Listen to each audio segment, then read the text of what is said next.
Bună, dragii mei! Bine ați venit la previziunile pentru energia lunii octombrie. Acestea se aplică pentru toți cei care au ascendentul, soarele și luna în Pești.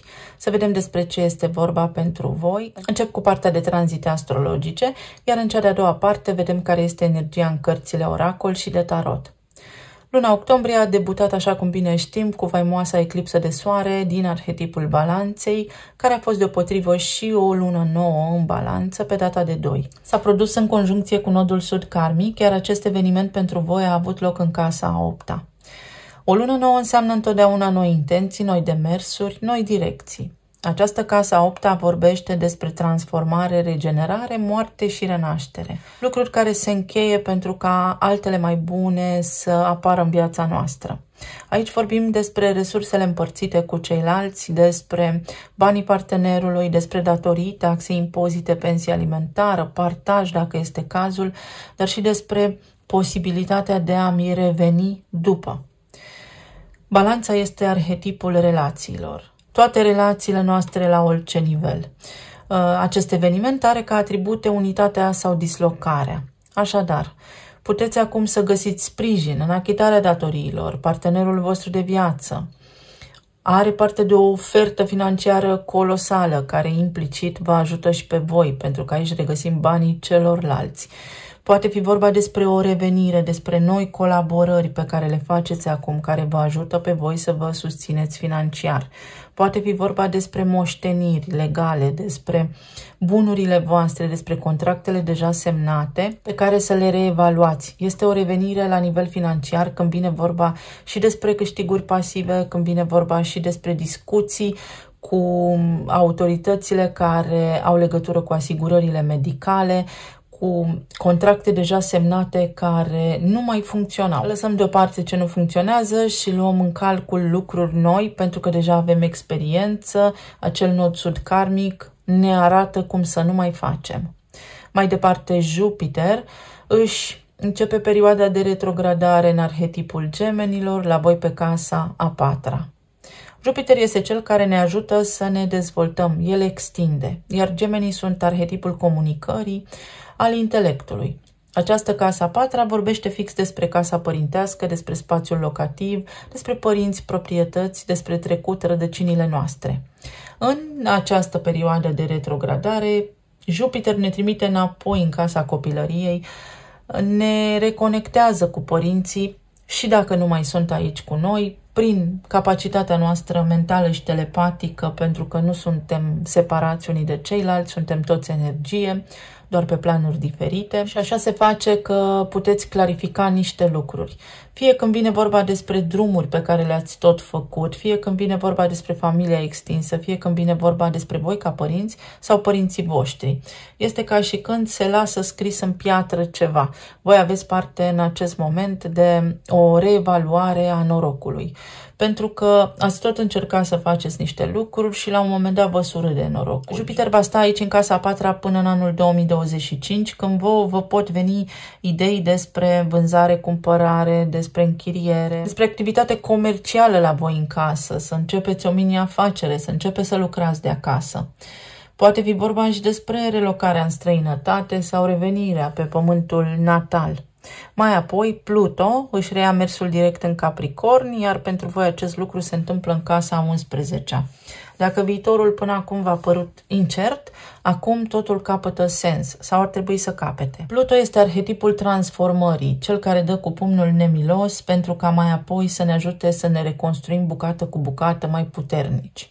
Capricornul este arhetipul care ne vorbește despre structură, organizare, disciplină.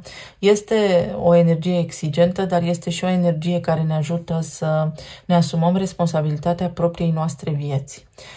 Casa 11-a vorbește despre viitor, planuri de viitor, țeluri, gândurile pe care le avem, ce putem manifesta, recompense, grupuri sociale din care facem parte, anturaj. Aici puteți face o mică analiză despre ce s-a întâmplat încă din anul 2008 încoace pentru a vedea cum au stat lucrurile. În cazul în care ceva nu vă funcționează bine, mai aveți timp să reglați aceste lucruri.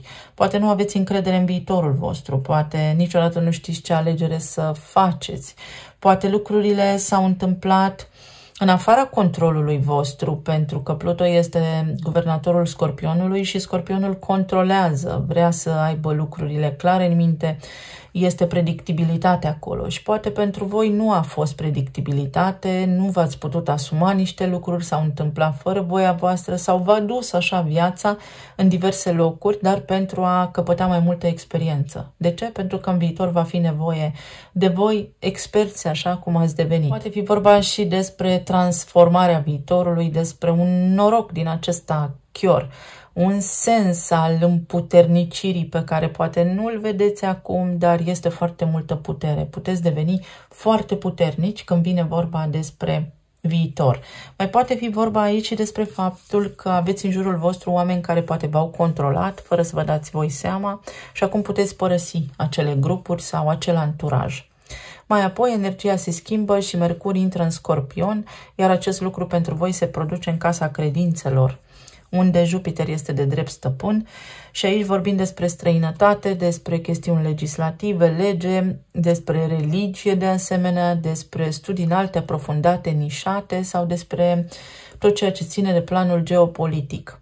Mercur în Scorpion aduce așa un sens al profunzimii, pasiune. De asemenea, Scorpionul vine și cu atașamente și obsesii. Poate va fascina foarte tare o anume civilizație, religia, poate a fost vorba despre habotnicism aici.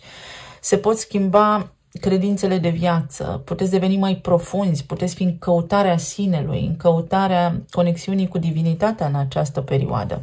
Mai poate fi vorba și despre descoperirea unor secrete sau întâlnirea unor subiecte tabu în această lună, dar care vă vor ajuta pe voi să vă faceți niște planuri de viitor mai bune sau vă ajută așa cumva întreaga astrograma a momentului prezent să vă reconfigurați la nivel de identitate, la nivel de relații.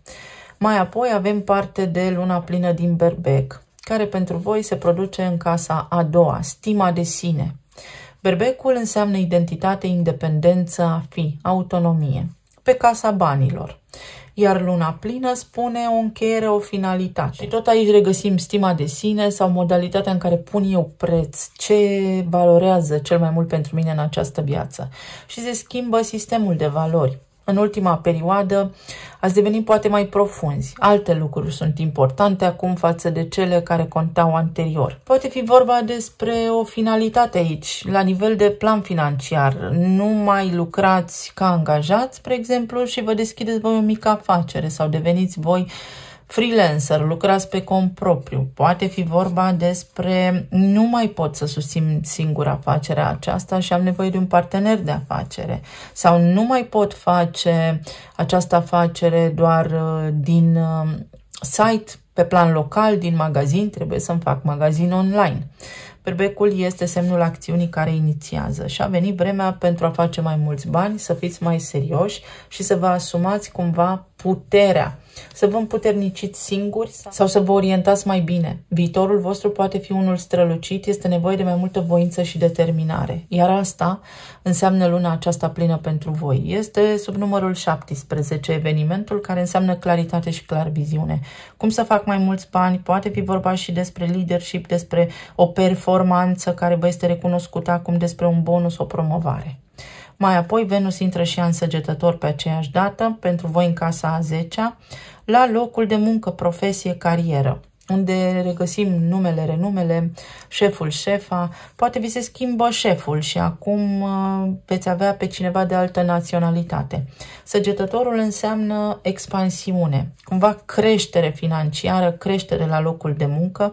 Poate fi vorba și despre amor, idile, despre lucruri care iau amploare foarte repede aici, cineva de la locul vostru de muncă sau vreun client cu care colaborați acum să se transforme în partener de afacere sau pur și simplu să vă găsiți sensul, bucuria vieții sau pur și simplu să vă găsiți menirea, conjunctura să fie de așa natură încât voi vă găsiți direcția. Și apoi soarele intră în Scorpion spre sfârșitul lunii, tot în casa voastră a noua, care sigur că are legătură cu spiritualitatea și cu modul vostru de a fi, credința. Poate fi și o cerere în căsătorie, poate fi și o uniune spirituală pe care o aveți voi acum. Pur și simplu ajungeți în locul potrivit, lângă oamenii potriviți, pentru a fi în siguranță în viitor. O lună foarte bună care pe voi personal vă scapă de griji. Să vedem ce ne spune și oracolul. Manifestare și casa a 12-a, care este casa voastră de drept. Casa a 12-a este o casă izolată. Este ca și când până acum ați stat pe tușă, nu ați putut să faceți niște lucruri. Din această lună începând, dacă vă folosiți puterea interioară, dacă înțelegeți cine sunteți, dacă știți ce vreți, lucrurile vor începe să se așeze pentru voi. Voi să știți că sunteți foarte norocoși. Guvernatorul vostru tradițional este Jupiter. Puteți obține foarte ușor lucrurile, atât că pe voi vă învăluie adesea pesimismul sau neîncrederea.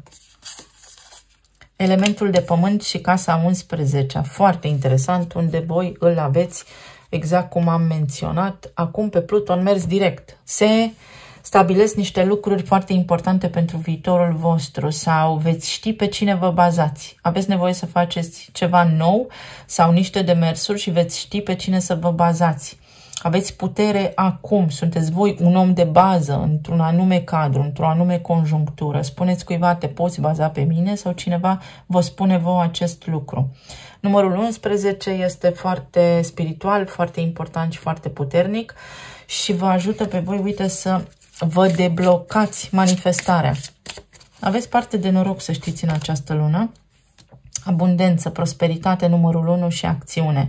Berbecul, asta înseamnă luna plină, vă ajută să începeți ceva nou, mai ales la nivel financiar, în cazul în care ați fost blocați o perioadă de timp, și reuniune. Exact cum am spus, un partener de afacere sau înainte de a face niște lucruri. Dacă voi știți că aveți o provocare, când vine vorba despre decizii importante de viață sau tot soiul de lucruri, puteți cere ajutorul pentru a nu mai intra în încurcături.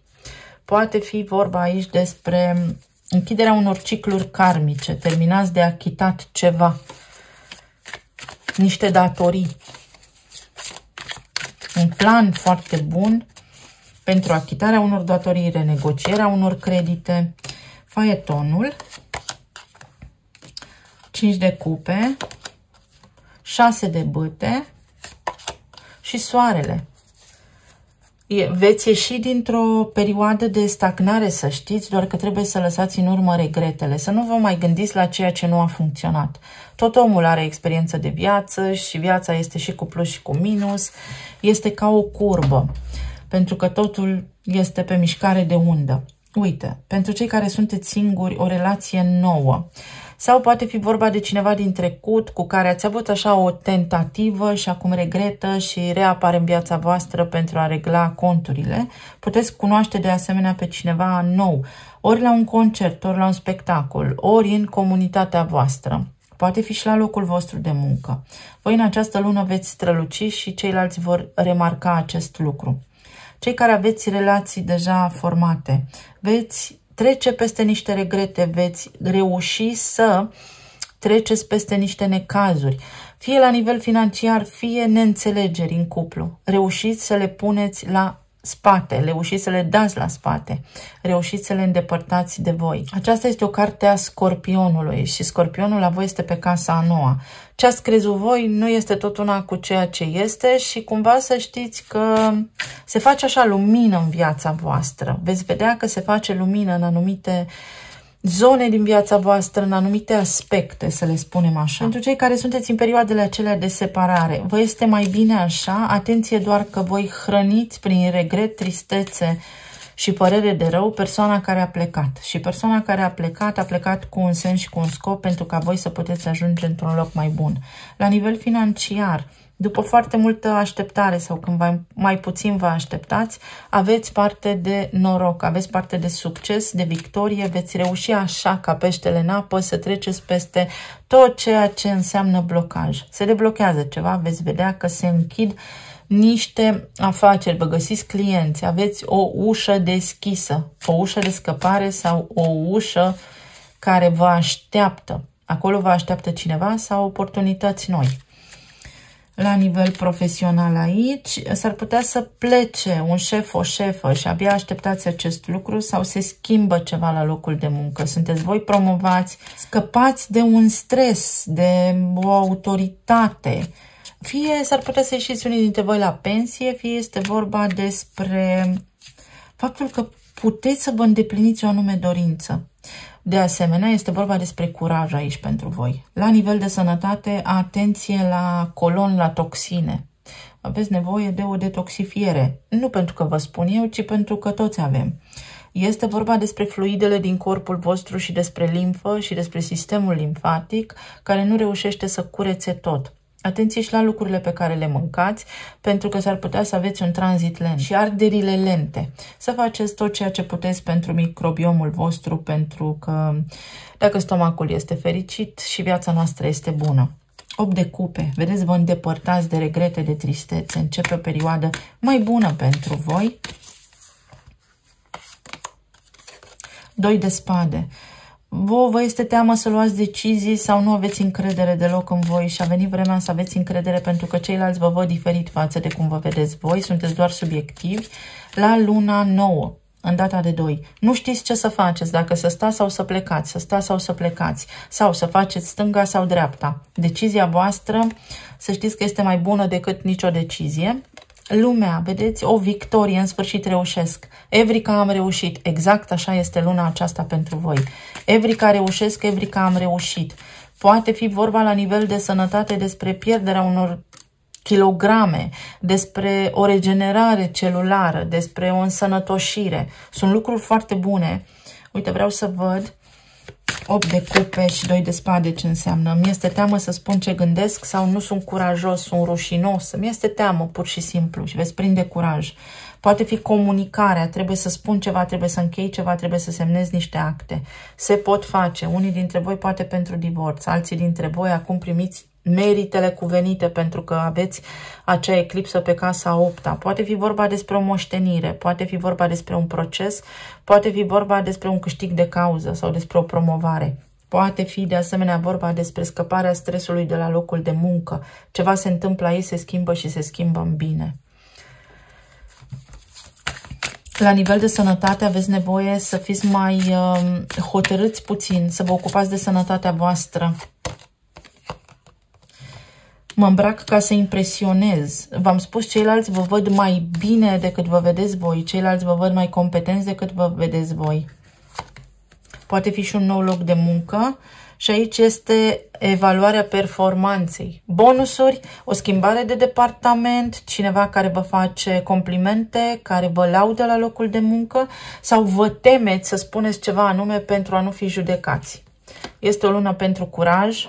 Este o lună pentru a face lucruri noi, pentru că de asta depinde viitorul vostru. Avem noi o vorbă din popor, cu rușinea mor de foame. Exact așa. Evrica, am reușit. Wow, ce ușor a fost. Asta este luna pentru voi. În orice sens, în orice direcție, în orice ați vrea să faceți, este mai ușor decât pare. Să vedem ce ne spun și talismanele.